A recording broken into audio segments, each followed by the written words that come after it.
ایمان کسے کہتے ہیں؟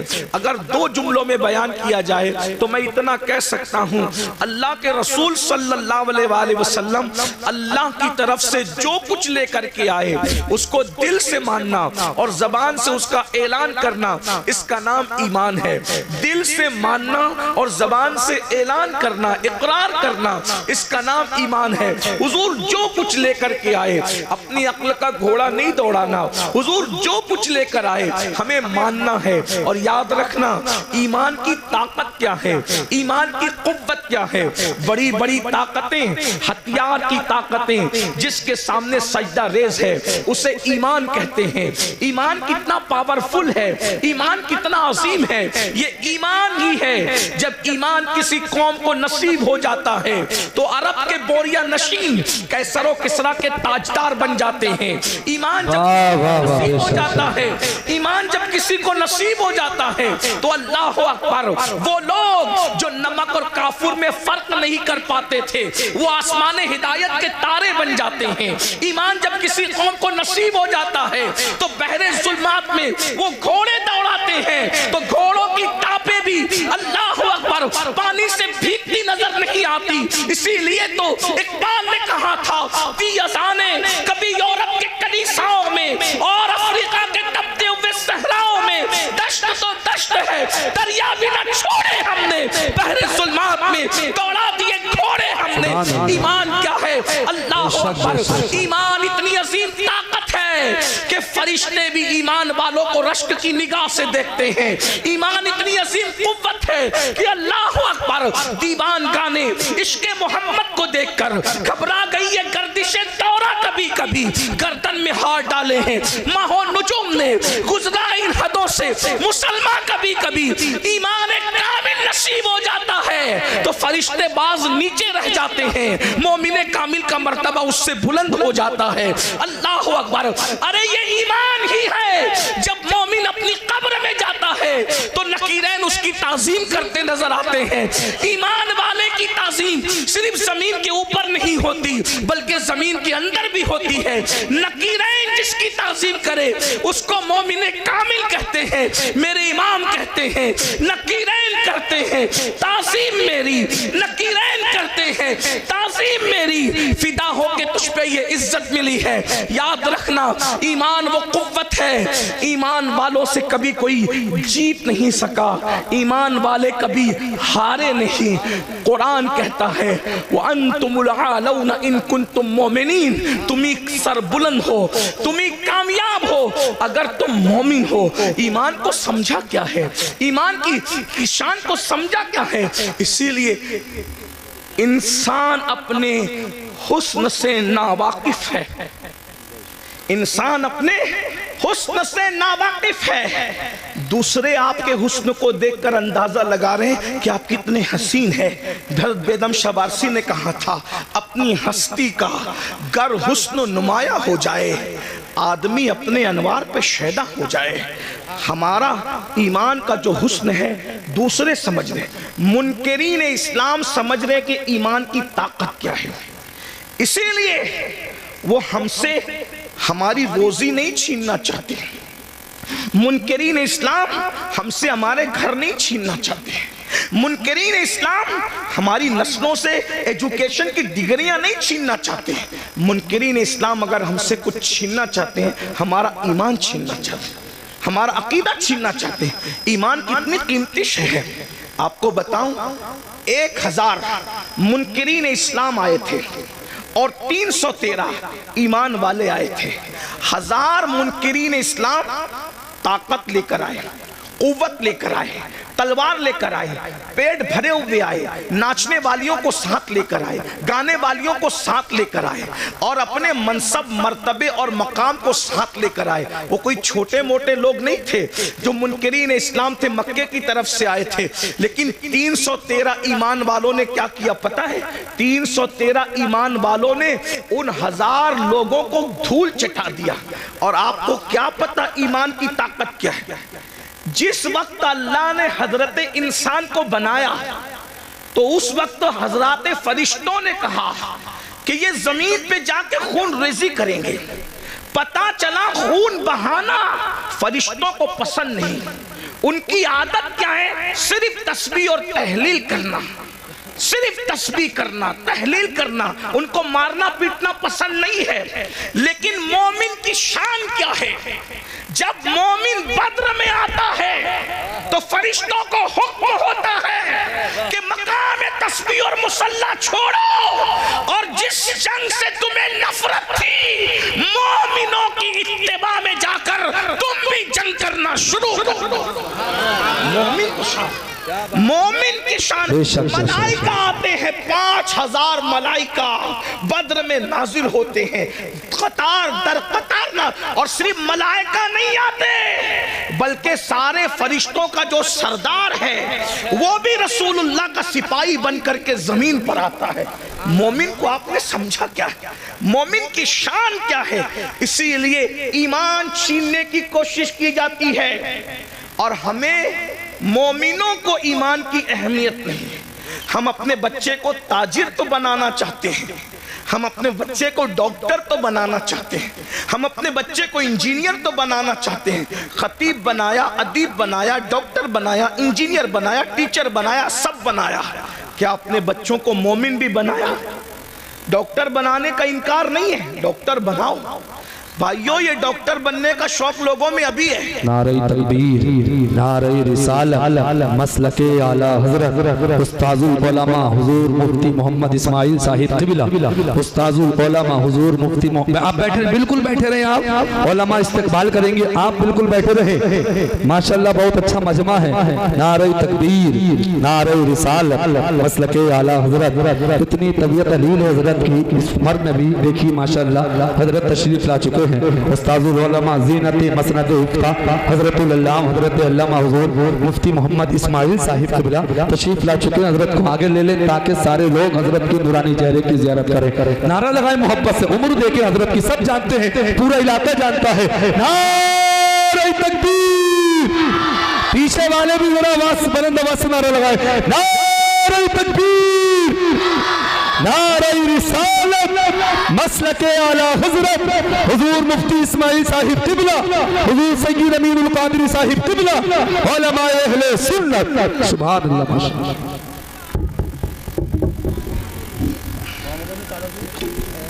درود شریف پڑھنے. اللہم صلی وسلم وزید وبارک علی سیدنا مولانا محمد وآلہ وصحبہ. صلاۃ و سلام علیک یا رسول اللہ صلی اللہ تعالی علیہ وسلم. اللہ تعالی حضرت مفتی اسماعیل صاحب کو شفا دے، صحت دے، تندرستی عطا فرمائے. اس حالت میں بھی وہ تشریف لائے ہیں. یہ ہمارے بزرگوں کا خلوص ہے، اخلاص ہے.